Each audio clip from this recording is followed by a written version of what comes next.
Train by day, Kyle Wigginton podcast by night, all day. Into the spaceship. Feels like I'm in a spaceship or like one of those sound rooms. Have you heard of the sound room in like Milwaukee that's has like negative sound decibels and people they can't last more than 45 minutes? And yeah, you can like hear your blood moving through your body and stuff. yeah, people get like disoriented. They can't stand hearing their own blood. Or like hear your ligaments like stretching and stuff whenever you're moving your body. Yeah. How fucking weird would that be? I would love that for like just to see, but it reminds me of I went to a art exhibit in Paris at the Modern, and they had this room just full of just insulation that you like a interactive exhibit, and you just go in, and it was like the quietest room, and it was the same thing, but I can't imagine negative 0.95 decibels or whatever. Just, I can't imagine that. I can barely stand my own thoughts, let alone my own blood pumping.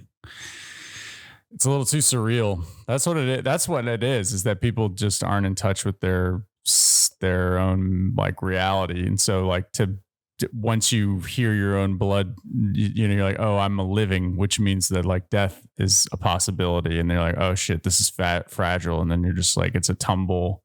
I think that's what I would imagine. You spin out of control after that. Yeah. I think you just, people aren't used to, I think it's similar to meditation because people really have a hard time meditating. And it's so interesting because you're just, I mean, if you look at it from an outside point of view, you're like, whoa, you're just sitting there. That's not that hard to do. Like, what? You just sit there. But people freak out. They can't handle just being with themselves and having no stimulation because it just, whatever they're dealing with, just fucking, okay, wait, we have to think about this now. And then it's just, and they've been pushing it down for so long that I think that's what it is. Part of it at least. I don't know. Do you meditate? Yeah, I meditate pretty regularly. My life has changed definitely because of it. I love it. I love meditating. Yeah. I do it every morning. Yeah. Every morning after my workout.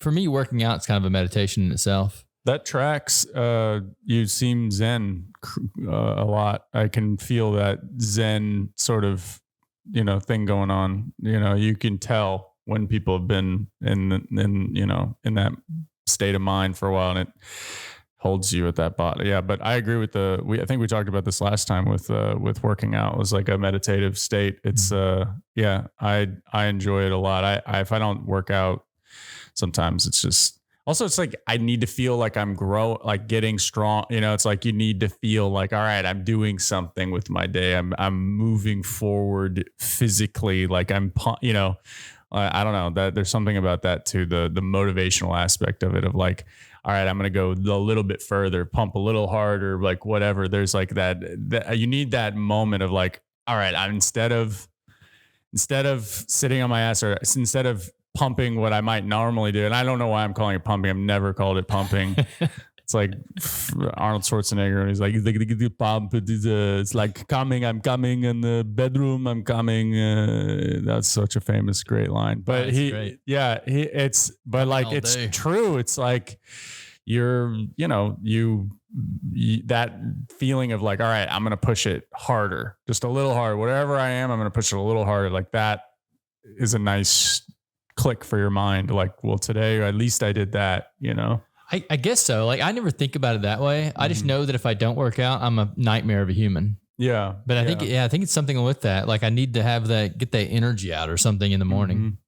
Well, yeah, it's nice. I mean, it's nice to get that energy out. If you don't, then, exactly what you're saying. It's like your dopamine and your, endorphins are low, and you just start piling in the stress. It's harder for your cortisol to, I don't know. I'm reading this book now about, it's called In the Realm of Hungry Ghosts by Gabor Mate. He's I don't know how you say his last name. I don't know if it's like Mate tea or not, but that's how I'm pronouncing it. And he's like a MD in Vancouver and specializes in like a hardcore like drug addiction. And so he's talking about all the different components of like dopamine and serotonin. And he's talking about like early childhood trauma having to do with like leading to long-term dopamine and like just all sorts of like brain.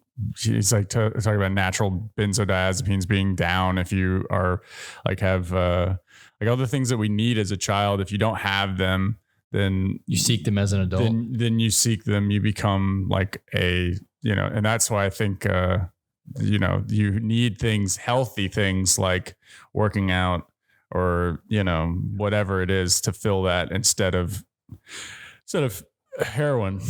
Right. Yeah. Because heroin's not good. That's what I've been told. I heard a really good one-liner the other day. Was he was like, "I'm gonna start out with a killer one-liner. Hope you guys are like. I hope you guys. Do you guys mind if I start out with a killer one-liner?" And then he's like, and then pause and he's like, "Fentanyl." And I guffed that, but that was I thought it was pretty funny. No, it's good. Yeah, I almost want to try heroin one time, but I'm like waiting for like older age. Because I feel like it's got to be good. Yeah. No, I think it's good from all the reports. Yeah. I mean, but the crazy thing about it is that you get opioids that, what heroin is doing, you get that naturally. And I'm sure that you get that naturally through food and like all sorts of, I'm sure working out has some of that. And then like, meditating, dude. I reach like states of bliss when I'm meditating. Yeah. Yeah. I can't even explain it to people either. I don't know like how to explain how you feel when you like reach a certain state of meditation, but yeah, bliss is all you can basically say. Mm-hmm. Yeah. There's nothing like sitting there and just having nothing, not thinking about the future, not thinking about the past, and just like, I feel good and just in the moment. And yeah, that's really nice. Yeah. I get it, but heroin. Yeah, it's funny. Norm Macdonald was talking about that. He was on Comedians in Cars Getting Coffee, just saying that like, the whole thing was always like, well, I'll do meth, I'll do heroin when I'm 80. But of course it's the complete opposite. You're just like hanging on for dear life. I don't want to do anything to mess this up when you're, you just get more, clinging onto life. You don't, not less, but you don't think that like some people don't cling to life like that, or you think everyone does as long as they can? No, I mean, it's definitely both ways. I liked Hunter S. Thompson was like, he took himself out, and I don't know. I just remember talking to my brother. This was probably not a good time to talk to him about it because he was kind of not in a good place, but he was talking about suicide, and I was just saying like, negating it of what he's saying of, his suicide's selfish and, it's all this. And I was just going like, there's another side of it that Hunter S. Thompson was like, I didn't fucking ask to be here and I'm going to take myself out. The bastards put me here. I'm going to do it myself. And I love that mentality of like, fuck you. I'm going to fucking do it myself. And that it's dark, it's whatever, but that taking control of something that you didn't ask for, that we know of, maybe we spiritually were like, all right, well, can we go in? Can we go back in? Maybe it's reincarnation, whatever. But like, to whatever our conscious being, I don't know if I asked to be here, but to have that ability in that moment to be like, things are getting better. So I'm going to do this. Did he actually kill himself? Yeah. He killed himself with his wife was in the other room. And I don't know if it was kids were, but yeah, he was old. He was in Colorado at his place, and I forget where it is. I think it's like it might be Rolling Green. I don't know, but he had a ranch there, and he had an insane funeral, and Johnny Depp was there, and there's a whole documentary about Gonzo. It's called Gonzo, but it's about the journalism that he created, and he's definitely was an inspiration for me in trying drugs and also just expanding my mind. But I think the drugs part, I don't know, I kind of looking back at it, when you actually watch like I think that a lot of people are tempted to take away this, what they want from, Fear and Loathing in Las Vegas, or in some of these things where it's like, oh my gosh, he's on all these drugs and he's, but in the movie, it's right there. Like it spirals completely out. Like there's complete chaos, which is what these drugs do, and most drugs do, and drinking and all of it. But like, it becomes chaos in the end. But like in the beginning, it is really funny and fun, and how he just has a fuck you. Like he's like, I need a red Cadillac drop top. Like I'm writing about the American dream. I need this. And they're like, all right, shit. All right, we'll send it to you. The Rolling Stones who he was working for. And he gets it. And he gets out of all these things because he's in Vegas, where the rules typically are looser, and they are looser. But I can personally say just that the only time I ever did, I probably shouldn't say it but I did K, if you know what that means. And I did very little, but I did it in Vegas, and it was like the best place for it. It was so perfect for it. It was just because you are walking around it, and the entire setup is basically like a lab rat experiment. It's literally just shining lights and just meant to just, pull you in, suck you in. So you don't need to be in control of your facilities. They just want your money. So what is K like then? I haven't tried that one. It was loopy. It was kind of, you just feel loosey goosey, and I was sober outside of that. Like that was a year that I was sober from everything. I was just not doing anything. And I was like, well, this isn't on the list, so I'll try that. And my friend was like, and I was like, I'll do a little just to see because it's like, whatever. I mean, just a little bit. And it's an isolated incident too. So it's easier, you don't have to worry about like going home and be like, I guess I just know all these people who do K now. It's like, no, you don't. And that was one guy at one time, whatever. But yeah, it was like loopy. We were, we walked by the Bellagio, out of the Bellagio, and we went to see the fountains, and they were kind of going, and we were just acting all weird. And there was like people behind, like normal tourists just like watching, and they kind of like looked around.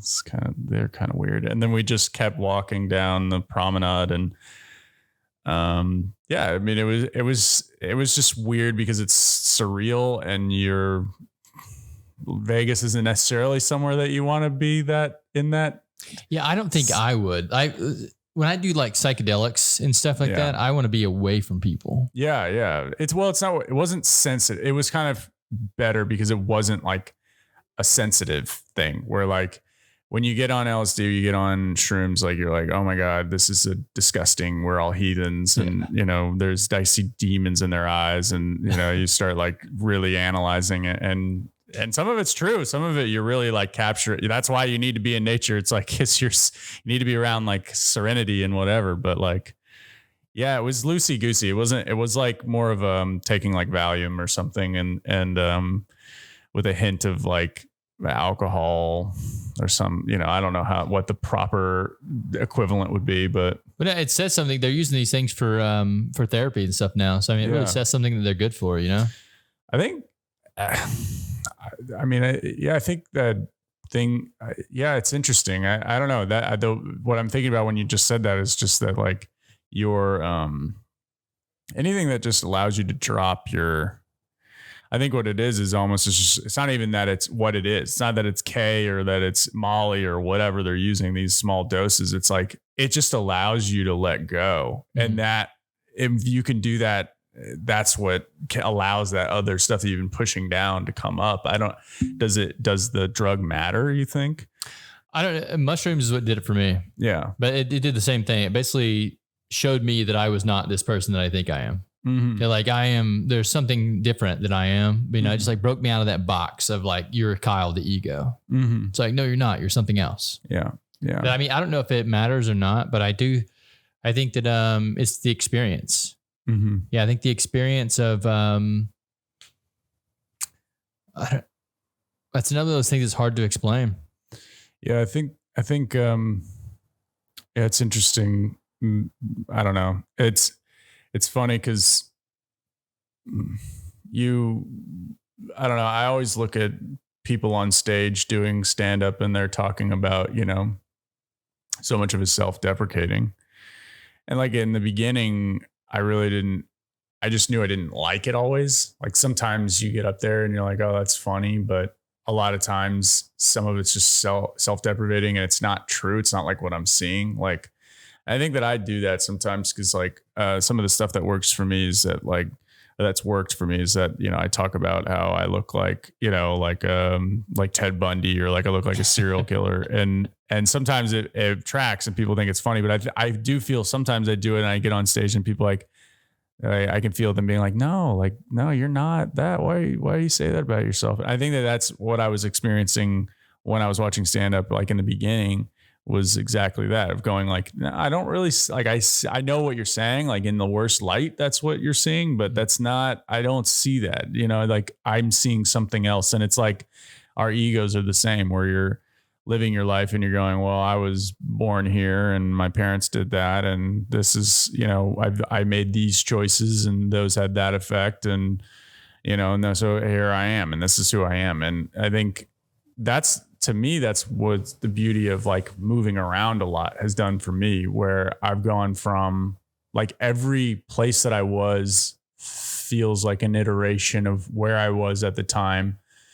But I've been able to release myself of those people that told me I was that person at that time. And then, go into a new situation and be a new person and then have new people tell me who I am now. That's why I think I love New Orleans so much, partly is because I've been able to sort of reinvent myself in the way that like I feel is finally to that point of my life where I'm like, okay, I think this is actually who I am. I think that this is actually where I need to be and where I need to, maybe that'll change in the future, but like, this is where I am. But, I go back to LA where I was living for a while and it's like, people just treat you the way that you were, or they are who you can see that they are more of who you were at that time. Like right. You can see in them and the way they talk to you and their values that like they're still in some of that, or it's hardened, or they're even more so like that. Like there's a lot of, at that time, it was a lot of ego. It was a lot of like, getting to the forefront or, pushing yourself, screw family. It's all about work, or, it's whatever. But like, I felt like, when I've gone back, I think, oh, well, that was that ego chance, that was that person. I don't know if you're from Arkansas, you've had that experience of leaving. I definitely see it. Especially going back to, I've moved in other places too. So I've lived, I've seen, different versions of myself too. I see it in the same way you see it. But when I go back home now to Arkansas, like I think I was home for like a month while the bar was shut down. And I saw a lot of the people that I went to high school with, and no offense to them, but they really haven't changed much since we went to high school. Mm-hmm. And I think it just has to do with the experiences. Like most of them have stayed in my same small town of 2,000 people their entire life. Yeah. They've basically fell into the footsteps of their parents. Like if your mom was a teacher, maybe you're a teacher now. Yeah. You have 2 kids. You're basically living the same life that they lived. Whereas for me, I've went out and I saw a lot of the world. I've met many people, had thousands of conversations. So, I mean, all these are just adding experience onto my own life, which is expanding me out to something different.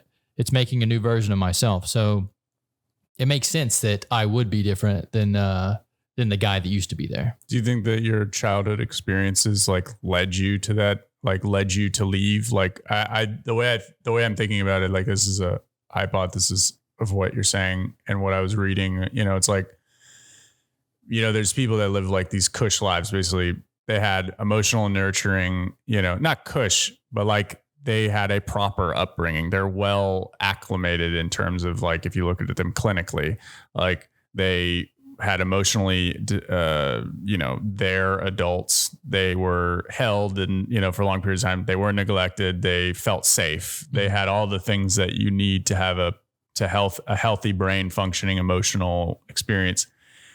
Like, I think what I noticed a lot is like, those are the kids a lot of times were like, first of all, I can't relate But second of all, that like they stayed in the bubble. They stayed they stayed in, where they were. They stayed in their home environments.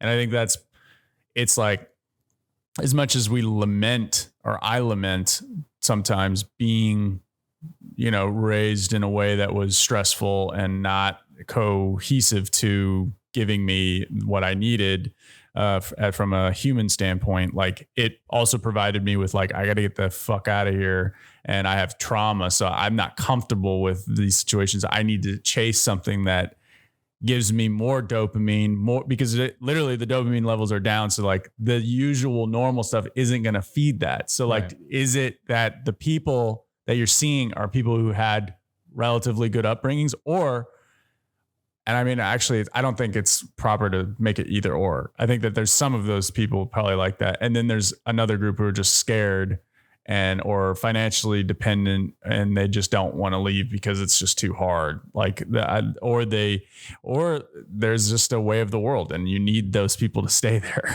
I think both on that right there regard, but I think that, I think it has to do with the way we're wired, like our neurodiversity. Mm-hmm. I think that some people are wired to stay in one location and make kids, but there's also genetic diversity where when I look at myself, I was kind of always the outcast when I was in school, just because of the way my brain works. Like I don't have a filter. I say what I'm going to say. I'm kind of aggressive in the way that I move through life. Mm-hmm. I'm always seeking new experiences. I always want to learn more about something. And I combine ideas to make these crazy thoughts that I say to people. And sometimes they don't land well. So that's me as a person. That's just the way that I'm wired, genetically and in my brain. And I think that for me, that's always put me on like an outcast spot, because I see the world in a very different way than I think most people do. Mm-hmm. And that's led me to be the man that I am today. So it's kind of almost like the world pushed me in this place, because I had a great upbringing. Mm-hmm. My family, amazing. There's really no reason for me to leave the nest if that's, Yeah, I know it's a theory. I don't know. I think it's just the way that I'm wired. Like I'm wired to seek new experience, and that's congratulations. I don't know if it's a good thing or not, but we're here. I think it's good. No, I definitely think it's not. I don't. It's an interesting. It's a. Well, I say kind that of a supposition, a proposition. It's not really. I should say that it's hypothesis. Let me say this. I say that I'm from a good family with a great upbringing. This is just my upbringing. Well, like, how do you really know what's good, right? Well, they also say that a lot of people, like, they tell themselves and they tell other people that they've had good upbringings. Mm-hmm. They're like, I had it great. And they don't know, what they've experienced. Like my grandmother used to say, like, well, I had a good upbringing and I can't complain. And I'm sitting there going, like, if you look at the photos of the family photos, everybody's like, yeah, they're always like, they're Baptist, like, sorry. They're like, yeah, it's like, how do you know if you haven't experienced both sides, right? Yeah, there are clues, like when you start to actually unfold of like, well, were my parents emotionally available? Like there's a couple telltale signs of like, well, were they, how much was I held? Was there a lot of love? How did they rear me? Did they hit me? Like physical, not necessarily hit, but just like, like not hard, but like, slap you about, tell you that you did something wrong. Was there a lot of like, I don't know. I mean, those are usually the things are like, the other thing and the main thing, and that's interesting for a lot of, and for me personally, just because of my experience, is like there's the emotional neglect, which is like really hard to quantify, and also it's difficult to like for me. I think that my experience has been very difficult psychologically, like not for but like that's what makes it more. It's almost more difficult, because it's psychological from a psychological standpoint, like because it's all mental, some of it of being like, well, you had, financial stability, you had all these things going for you.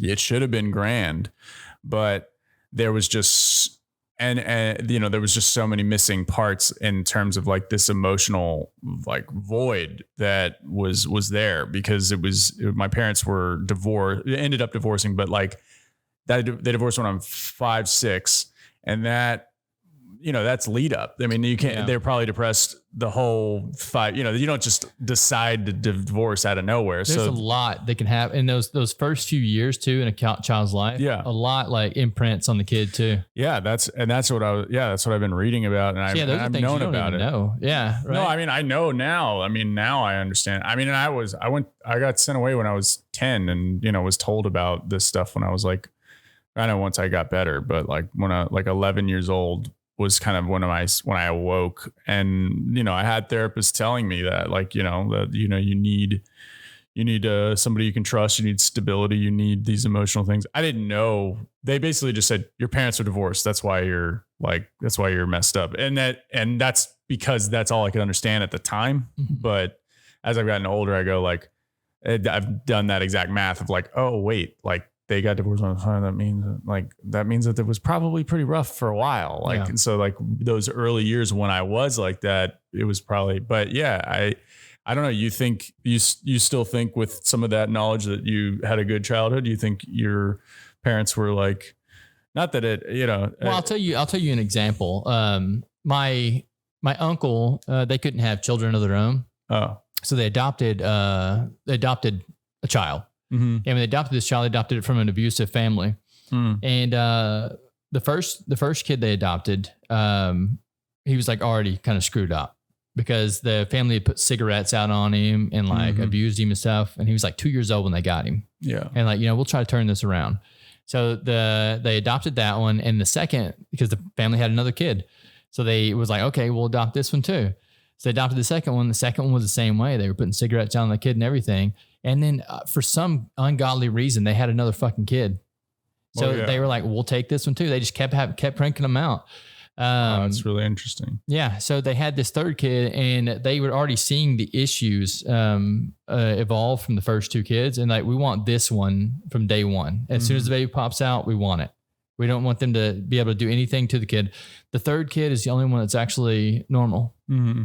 And the only reason he is kind of like, he had some issues, but the only reason he has these issues because he grew up with the other two. Mm-hmm. Like they were imprinting on him as they were growing up. But he's the only one that actually had those first 3 years of development with a loving family. And I think that affects kids in a very detrimental way for the rest of your life. Mm-hmm. For me, I mean, there might have been like my dad worked and stuff whenever I was growing up. I don't see any cigarette marks. So well, no, I didn't get one. That's one good thing. Only one mark that I have was when I burned myself with a lighter like an idiot when I was in college. Really? Yeah, I did one of those stupid things. That's funny. I did a similar story. I lit a butane can when I was really stoned, and I just like lit it and actually right before I went to college, and I was like singed the top of my face was like burnt low key. I mean, at least you were stoned. I have no excuse. I was fucking sober. Yeah. Yeah. Sometimes you just do stupid shit. But yeah, that's interesting. That's really nice of them to keep going for 3 kids. It's amazing who has kids and who doesn't. That's the movie Idiocracy.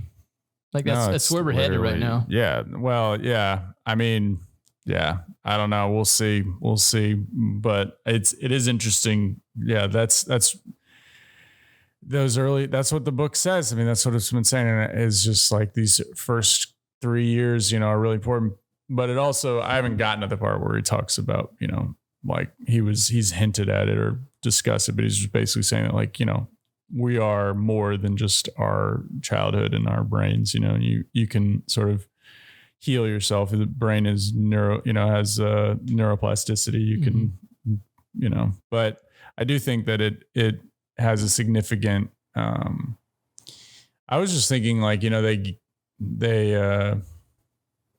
if you know, they say basically that human touch, like as a child, like you can, you know, like there's not enough. That's basically what they're saying. Like you literally hold a child and it's like, it's only better if you just keep holding, if you keep. And for me, I hate being touched. Yeah.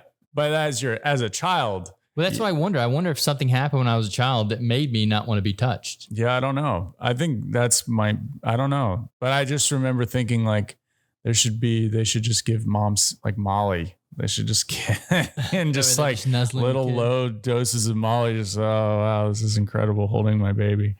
Like then we just have we have superheroes for children. Humans are so complex, man. Like because I feel like most mothers, when they see their baby, they want to coddle the baby. Mm-hmm. So like it's interesting to think about because I'm guessing your mother didn't coddle you very much. She did here and there.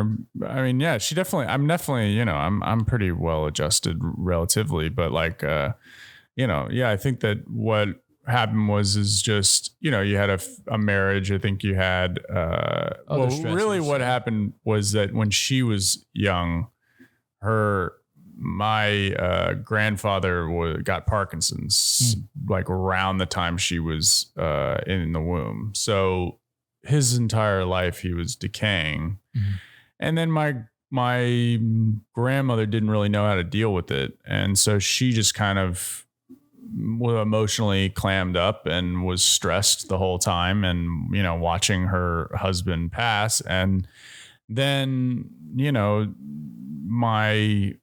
her oldest, my uncle, he had a break, a psychological break. So when she was like in like early, I think middle school or maybe before that, like Stan, my uncle came home and he was just out of sorts, and that's extremely destabilizing. And so I think she just had a significantly emotionally, and then not to mention like, yeah, my grandmother was in a very emotionally, I think, barren household to a degree where like the father was a workaholic. Mm-hmm. Like he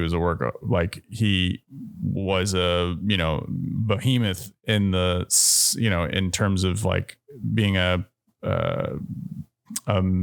business magnate at the time, when in the early like the 40s and 50s and before that. And like, so he's just working his ass off. So like my grandmother's mom is not getting the attention she deserves. So then you have that situation. Then, then her brothers passed. It was a lot of like just things were happening that it's just life. And then by the time my mom,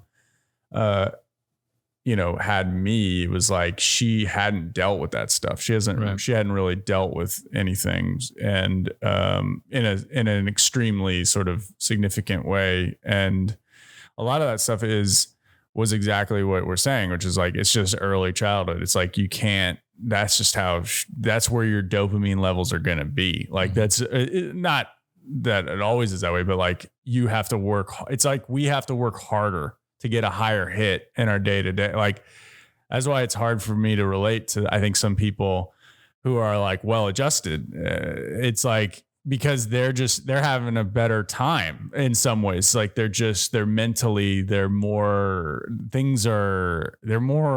higher off of, not higher, but like their levels are higher just as a baseline. Yeah. I don't get those people. Yeah. I know I may seem like one of those people, just the way I operate, but it's because I work out and meditate and stuff. Yeah. If I didn't do those things, then I would be, I don't think it has anything to do with my childhood though. I don't know this for a fact because at 1 and 3, I wasn't even like aware. I mean, it doesn't, I mean, well, that's, but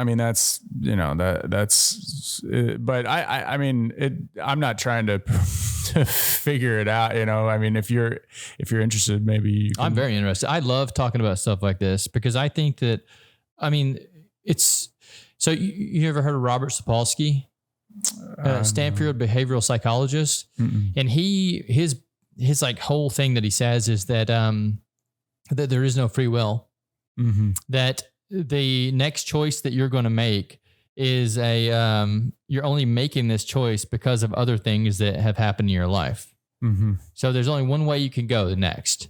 And based off of that says that, from day one, when you pop out, everything that happens to you in this life is leading up to the moment right next. Mm-hmm. Yeah. I've thought a lot about, that free will premise. I mean, there's a lot of, it's kind of, I don't know. It seems like a lot of, I don't know. The one thing that I don't really have a major opinion, but the one thing I will say that when I do something that makes me feel good, or like, there's not really like stand up, like there's not really a reason. Obviously, like there's dopamine, whatever, but like if we were talking about if life is really like about survival, then the thing that I'd be doing is something that will increase my like survival at all times. Like, what am I going to do that will increase my survival? It's like, well, I probably, if that was the case, I'd probably maybe be able to, be a doctor, doing something that gets me more money so that I can have in a house. And then it's like, all these things. It's like, there's not really a reason why I want to make sketches. It's like, that's not really like in the network of like things that will make, but I know that makes my soul feel good. Mm-hmm. And so then I go, well, I have to do that because it makes my soul feel good. And then I go, well, that's where I go, okay, maybe there is a God, and maybe that God just wants you to do what they want you to do. And so that's where that lack of free will comes from, is that like, you can't go and do the drugs that make you feel good. You can't go do those things because that's not, like it you want to because it feels good, but like your soul hurts when you do it, and so you can't do it because it just doesn't work for you anymore. Yeah, I think that the humans' problems are the fact that we can't see the big picture. I think that if you could scale out and see the big picture, then you would see that the reason you're doing sketches, maybe it has a larger reason. Like maybe down the line, something huge is going to be, in fact, it's a small part of a large life. Yeah. Well, even you and I doing the podcast, like who would have ever guessed that it would have bloomed into, the sketches and I know it's pretty wild. It's been fun. I want to, we got to make this elevator sketch. Absolutely. Dude, it's got to be made. Like if it's already planned. Yeah, it was going to happen. It's just, we got to get that damn elevator fixed. But yeah, I can surmise why I do sketches, which is if I wanted to be super biological about it, I know why, because my parents liked comedy and they weren't happy. And so whenever they watched TV, they laughed. And then when I did what they did on the TV, they laughed at me. And so I was just trying to make them laugh. And so I was trying to get emotional nurturing. And so then it evolved into like a social currency where like, okay, I know I got to make these people laugh because I'm not the biggest guy in the room. And, or like, good, best at basketball or whatever. So I'm going to do this for social currency. And then now it's like just become, it's almost like an addictive thing. That would be the most like that wowould be, but then you also go like, well, then what's fate? Maybe there's fate. Maybe you were meant to do it. So that's what I'm talking about. Yeah. Yeah. Yeah. Cause I've heard a lot of comedians say that about, that's the reason they got in comedy is because there's the social aspect of it. Yeah. Social currency aspect of it. But I think that, and I've noticed this looking back at my life, that sometimes whenever you're doing something, so like we're doing sketches right now, this might not even be about the sketches. Mm-hmm. Like there may be an actor that comes in to play a part one day, and then you and him are talking about an idea, and that idea blooms off into something totally different. Mm-hmm. So it's just being in this place right now around the people that we're around. Like there's an energy that's like pushing all of us together to do something on a larger scale. I'm not saying I know what this is. I'm just saying that if I look back in my past, some of the places that I've been put into and have led into things like me in this bar. Mm-hmm. Like if I wouldn't have got fired from my job on Bourbon Street bartending, then I never would have been at the Ogden Museum bartending there for the guy who used to own this place to come and ask me if I would like to come run this bar. So like, I think all these things happen for a reason. It's just that as humans, we're so tiny, we can't scale out and see the big picture. Yeah. I can't see the forest through the trees. I've been thinking a lot about what I've been thinking a lot about comedy, and I think I've been thinking a lot about how to, I'm scheming, but how to make the New Orleans scene a bigger thing, and how to make it more robust, and to give the comedians exposure, as well as accentuate their own personalities, and then also to motivate them, to make them interested in making it more of an environment that is something that's, not, I wouldn't say competitive, but on the list of cities in the United States where you want to go see comedy. Like, people already come here, they already like it. There's a lack of I think the main thing is there's economy and population. There's those things too. And then the other thing is that New Orleans is a bit of there's two things. There's a talent suck. People don't want to stay. Good comedians want to leave. They want to go somewhere else, get it more exposure. And then B, it's when you're in town for a weekend, you're like, well, do I go to Pat O's downtown, or do I go see this like random comedy show? It's like, well, kind of want to go down to Pat O. Yeah, I get that, but like, I think if you did it right, like the way I see it is like, okay, you do sketches, you do movies, you do TV,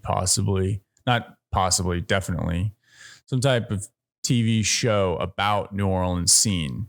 Like, that's what I want. That's what I've been thinking about. I don't, with the Heckler, like my, this short film, I'm thinking like, okay, like if this works, you can build this out, okay, write a, for my thesis, I could write a pilot, and then that pilot could be, then I write that, have that, and then write maybe 3-4 more episodes or a season, whatever, first season, have that, then take it to, not necessarily Netflix, that would be amazing, but some type of smaller production company, say, look, I just need some help organizing this and creating it, but like, I have the players, we have the locations, this is not a difficult thing.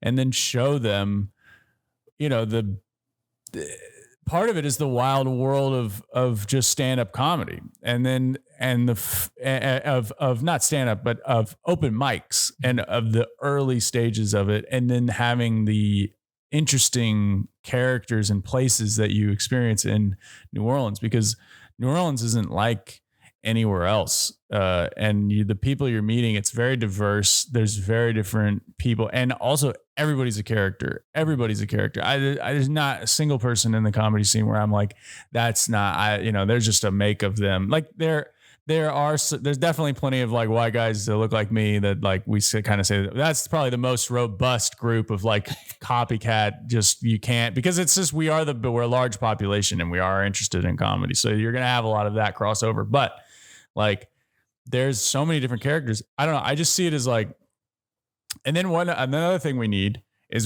a comedy club that has a fucking brick wall, a good room, really good acoustics, that's like the Comedy Cellar. Literally just take New York Comedy Cellar and put New Orleans Comedy Club, whatever, on the back, and just make it look exactly the same.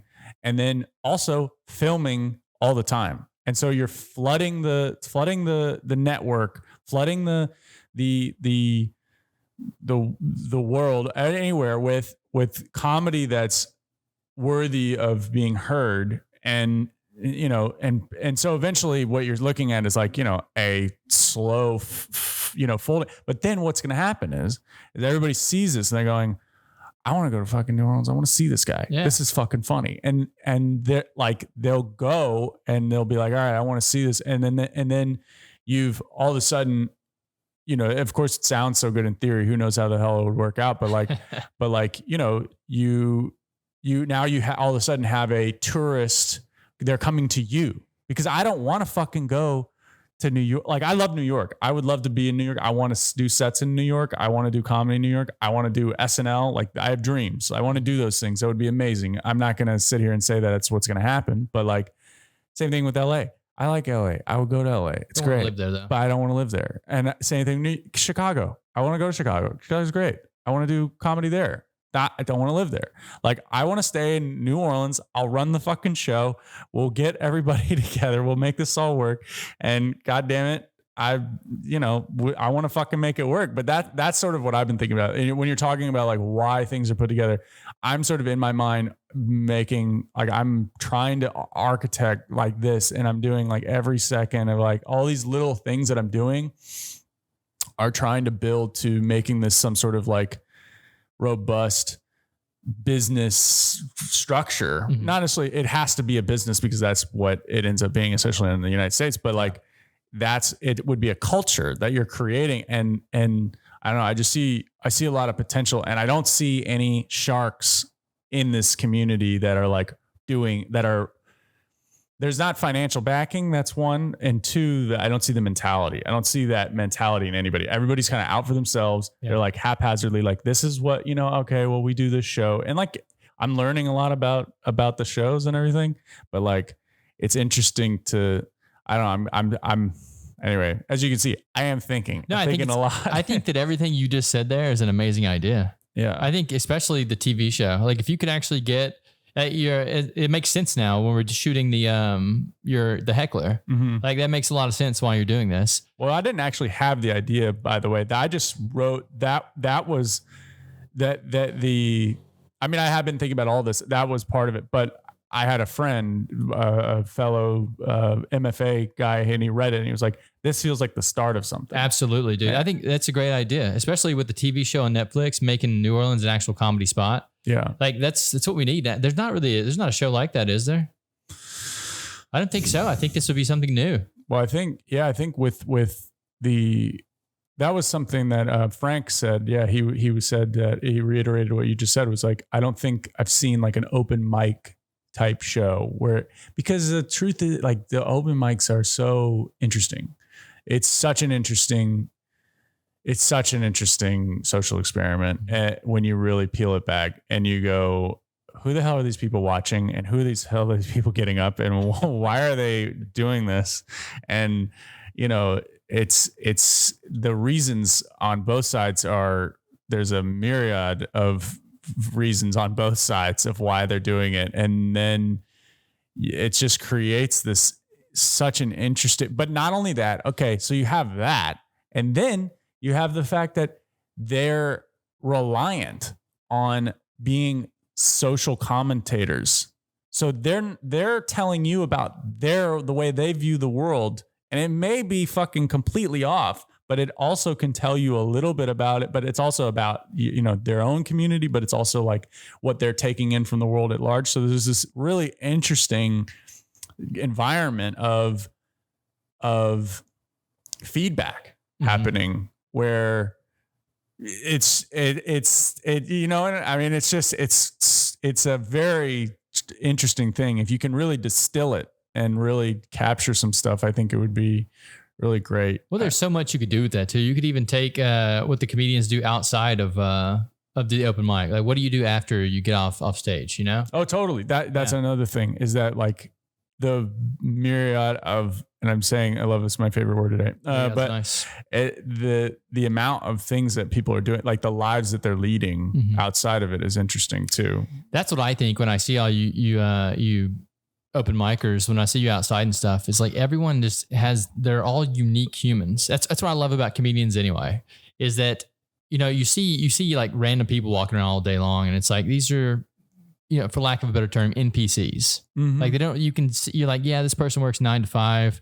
There's nothing wrong with these things. But when you see comedians, you're like, this person has a fucking story. Mm-hmm. Like there's something about it. Every one of them, they all have very unique looks too. I mean, look at Pickle.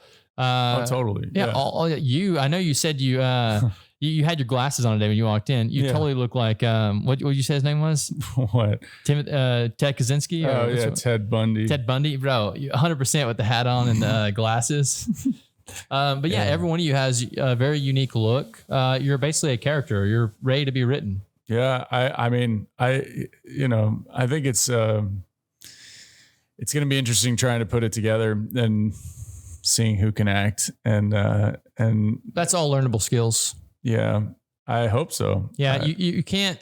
No, I mean, that's why I feel like I got to direct it, cause I gotta be on people's asses and I got to watch them and help them out. Cause I've all the acting I've done, I feel comfortable now to some degree. Oh, you did great in the last sketch, by the way. Oh, thank you. Yeah. When I watched it, I didn't realize you were playing that guy, but you did really good. Oh, thanks. Yeah. I appreciate that.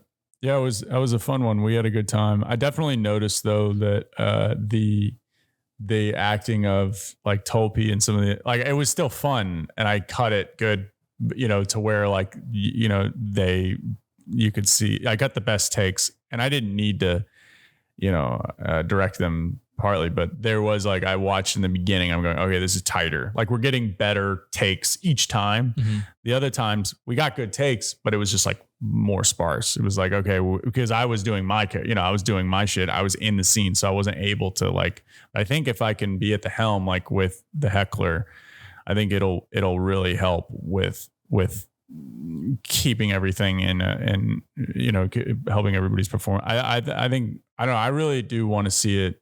So want to see it. I just want to see it. I want to see what it looks like when, outside of my vision, but I've been thinking about getting the street closed. Like I think that's what's going to have to happen. I think we're going to have to we got to shut down this little, from Sinai to Loyola, or not Loyola. Is it? No, it's not Loyola. It's, what's this one?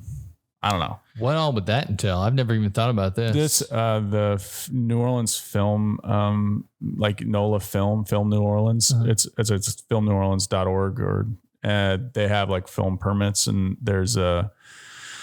you can do it. I mean, you just have to apply for it, and it's costs some money, but like 4 hours, in the middle of the night or whatever, of just street closure would be really, really beneficial. And you could get the loitering scene way easier than if we're like I play with the idea of like, all right, what if they're just over here, and, inside, does that be easier? But then I'm just like, no, like we're always fucking outside. We're outside loitering, smoking, drinking. Like that's what they're doing. I'm not drinking, smoking, but they are. Or I was, but it's just right there. It's in my mind. It's right there. If it's not there, like it's one of these artistic things that like, I know that if we did it in there, like it'd be fine. Like it'd probably be fine. It probably would be like, it would still the story would still work. But part of me is like, no, like it has to fucking, cause it's also this thing of like, they're the guards. They're almost the guards of when you come up. It's like, you have to have the guts to like walk past through the comedians to even get in, like to do that. And I don't know, there's like a mental thing to that. Well, it also looked cool if like you're filming back this way, if you could see through the mic actually going on while the comedians stand outside, because that's a lot of what happens too out there. That's a good point. Yeah, well, so I was thinking about doing a shot like across the street, like, okay, the camera here, you have Morgan, Tolpe, Frank loitering. And I was thinking about doing one where like it cuts every time a car goes by, and so you cut like the first far out, mid, another car close. That's kind of cool. I like it. I want to do that, but that's going to take some finagling. I mean, all of it does. It's all about just getting it on paper. That's why I said with the elevator sketch, now that we have it on paper, the idea is like there. All we got to do is go in there and put the actors in place and knock it out. And we have all the equipment. Like we bought some extra equipment for it. So now we're good. Fuck yeah. Yeah. There's a lot of, I got to figure out the extras. Anyway, this all makes sense. Yes. Once you're going to see this after the sketch, we're going to show it after the sketch. This will be the talk after. But yeah, this is whoever's going to watch this, if they are going to, it's going to be years from now, but we're just vibing. It will come out. You'll see it. I promise. Well, no, this is a good example of how you get things done, how you get things started, how you get the ball rolling. Because there are a lot of people that are like, how do you even start these things? Well, you start it by having a conversation about it. Yeah. I mean, this is or a thought in your head. Yeah. And then going, okay, now what do I do? And then trying to do something with it. Yeah. Dude, Netflix series about comedy that I think that would land big. And I recently bumped into a guy. That's why I said, man, all the right pieces are falling into place. So I bumped into a guy who does all the back end stuff for the streaming services. Mm-hmm. It's like all the like where the movies are stored, how the movies are sent out to people who are like trying to watch it on Netflix. He designed all that. Oh, wow. And he told me, he's like, dude, if you ever get a product ready to be sold, I'll introduce you to my people. So a product ready to be sold is, The Heckler. Telling you, man, like things just fall into place. So I said, it's hard for us as humans to like scale out and see like the bigger picture. But I think that if you just stay true to your vision and be consistent with showing up every single day, then the universe moves for you. I mean, Timothy Chalamet said something about it that was like, once you realize the universe is not working against you, but that you are the universe making it work with, like it works with you, or so, I don't know. But he's Timothy Chalamet, so we should listen. Mm-hmm. But yeah, no, I if that's how you say it, it sounds like looks like Chalmette, but it's not. Anyway, I thought he was from New Orleans. Yeah, yeah. I thought he was from France. Is he from France? I don't know. He just had the same last name as a New Orleans street, and I was like, he's got to be from New Orleans. Yeah, he's got that French. But I agree with you 100%. I want to see it. I'm looking forward to it. I thank you for it wouldn't be possible without another bar. We got to plug another bar, Brad Street. Please come and drink their booze. Is it going to be another bar in the Heckler, or are you going to change the name of it? It has to be. Yeah. Okay. Well, it's just, I mean, everything. I like it. You know, it's got to be. Well, I think it also fits the mold of like, this is all, you know, it's the word another bar. Like it's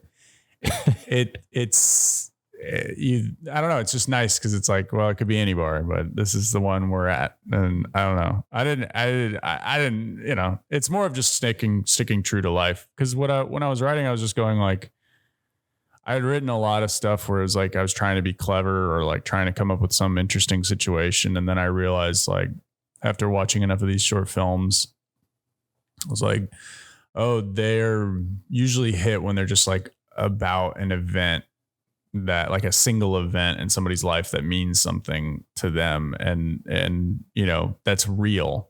And so I was like, well, what do I know? I'm like, well, I know comedy. I'm like, well, doing comedy for the first time is really harrowing. Mm-hmm. It definitely was for me. Some people can, you know, they're like, oh, well, you know, whatever, fine, screw it. They can kind of compartmentalize and realize like, oh, these are just random people. This is going to go out into the ether and nothing's going to happen. You can do that, and you can tell yourself that, but like that, it totally changes regardless when you're on stage going like, I have to make people laugh. Like, I don't know what to do with my hands. Like it happens and you just can't. So I think that, yeah, that was why. I did it one time and just fucking bombed. It was bad. Yeah.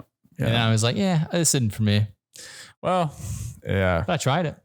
Yeah. I mean, there's a lot of people that try it. You can try it again. You know, there's more, you can do it more. Well, the first time I didn't have anything written. I was like, I'm just going to get up on stage and riff. Totally. Yeah. You don't that do works. Yeah. Sometimes some people can do it. Some people are fucking can riff. What do you think those people have been doing it for a long time though? Because for me, it was just like I think some people are just like naturally like they tell a lot of stories, and so that they just know how to tell stories, and people want them to talk. They're kind of like naturally the person talking in the conversations anyway. And they're like, oh well, that's funny. Maybe you should say that on stage. And then I think other people. Yeah, I don't know. Yeah, I think that's the main thing. That those are the people that are like natural. They're like they have groups of people they hang out and they talk and they love sharing stories, and then they tell the stories. And so I think that's kind of the most natural transition. But I think that for most people, it's like you've got to just get your bearings on stage. I don't know. I couldn't even speak sometimes. I couldn't even like say words. I could barely even say words last night. I was fucking on stage and like could barely.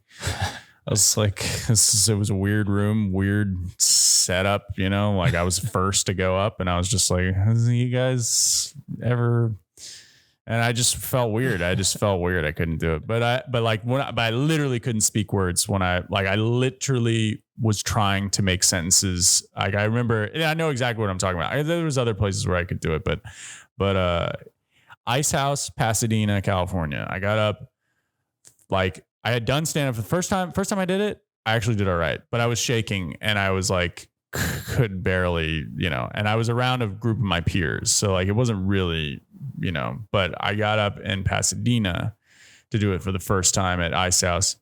And like, no one was in, there was nobody in the room. It was like a couple random drunk people, like random as shit. And it was like literally 3 people in a big ass room, awkward. But I was trying to tell jokes, and I was trying to tell a joke about, it's about like the idea of like, if you died, first of all, like you're already putting them in like a hypothetical situation of like something that may or may not be true. But I was just imagining of like what it would be like if we died and came back to life, but like what that looks like for like Jesus up there. He's like, oh my gosh, thank you so much for coming. Hey, welcome to the pearly gates. And then he like turns out, he's actually, wait a minute, hold on. My angels, 1 second, I'll be right back. And then he like turns around, talk to the angels like, well, we're not going to get, so-and-so's not coming until, and then he's like, turns around, he's like, where'd you go? Like, what the fuck? Like, that's what a like coming back to life, there's like, where'd they go? I said, oh, they came back to life. It's like, oh yeah. Okay. I remember now. That was the idea, but I it's not even funny now. No, but it's bad. It's so bad. It's so bad, but it was like it's a mental, it could be funny if it was like, it seems like a Family Guy, like I can just picture it though. Yeah, it's definitely a Family Guy skit for sure. Yeah. Just something that, I just picture you on a stage saying that to people, and drunk people so just bad. like, it was so bad. No, they weren't even. Yeah, they were. Well, the first thing I did on stage was make fun of the mascot that they had. I was like, "What is this?" I didn't even have a good line. I was just like, "What the fuck is this thing? Is this a polar bear?" And he was like, "Yeah, it's the guy who was hosting the mic. He was like, "Yeah, it's a polar bear. It's called the Ice House. Fucking get on with your set or something." Like it was worse than that. Even he was a dick. He hated me, and I don't blame him because I was awful. But yeah, it was so bad. And I just remember like bumbling and shaking and not even making sense. And then I did my impression, because the whole point was like to get to my impression of, wasn't the whole point, but it ended up being part of it was like trying to do Morgan Freeman as God, which I can't really do. I do him like being like, like, old Andy Dufresne, you can kind of like, but it's not even that I could do it, but it's not, but it was just so bad. I mean, Morgan Freeman is God. So you could just say, I would do Morgan Freeman. Yeah. Apparently Morgan Freeman got a sexual complaint or something on a set or something, but recent? A couple, maybe a year or two. Cause didn't he like cheat on his wife with someone too? I mean, yeah, I wouldn't be surprised. Yeah. But yeah, I think he was on set, and like, I think the old guys just think they have Riz when they don't. I've heard Riz is a new word that the kids are saying, yeah. But they think they have Riz, and it's like, yeah, you did, but now you're 80. Like you gotta like just check your like. Bill Murray was also cited, like, and they stopped the production because he like hit on somebody, and it's just like like. He probably just did some joking sexual thing, and they were just like I don't know what happened. I can't imagine him doing something that was like extremely bad, but like he probably did some joke, tried to be flirty, and then they was just like, dude, no, like you can't do that now. You're fucking like 80. You just can't.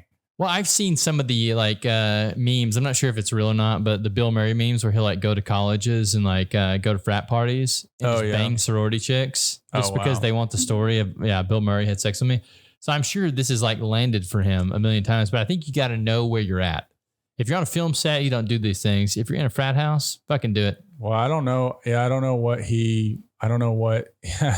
I don't know what the circumstances were, but I know that there was like some type of, thing. But yeah, I think it's just, I think 60, you're already pushing it. 50, it depends on your clout, but like 60, 70, you're getting into a real weird age. 50 is still weird. 40, it's like 40's kind of still like, for whatever reason, there are girls of certain ages that will still want to be with you, but at 60 and 65, like what are the repercussions really?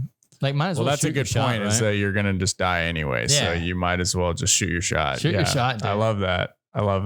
Like Bill Murray and Morgan Freeman, they're getting reprimanded right now, but they don't give a shit. I mean, like it might work. Like 1 out of 10 times they get in trouble. I mean, you know that they're at that age where they have you ever heard a whole old man be like, you're right. Like, no, they're like, things used to be different in my days. Like it's always that. It's never like, I understand now why you guys do it in this time frame. I understand, with the new generations, I get it, like they may say that, but there's also I just always see that it's like old men are just super stubborn and they're like, the new generations shouldn't have. The world has definitely changed. I'll tell you that for sure. Everyone's gay now. Yeah. I mean, it's changed a lot. So I could see like if you were an old person, it'd be hard for you to like evolve with the world. Yeah. Like it's nice being young and being able to like, still maneuver around these things. Mm-hmm. But I think whenever I get to be 65, it's going to be game over. Yeah. Like whatever comes out of this mouth, just I'm just going to be, and people are going to be so mad at me. It's always. Well, you got to be mad at me because I gotta go right now because I gotta go see my friends sing. It's all good. Where can the people find you at, Chance? I'm on the internets. My name is Chance McAdam. My Instagram is just that, all lowercase. Also on YouTube, same thing. Basically, if you know my name, you can find me. It's no S. McAdam. Yeah. Dope. And we're going to be shooting a short film here soon. Yeah. It's and a sketch and more sketches and more sketches and more sketches and comedy. And you can see me in New Orleans doing comedy. And see him on Netflix one day with his show, The Heckler. Mm-hmm. All right. Thanks for coming today, Chance. Yes, sir. See you, brother. Thanks for having me.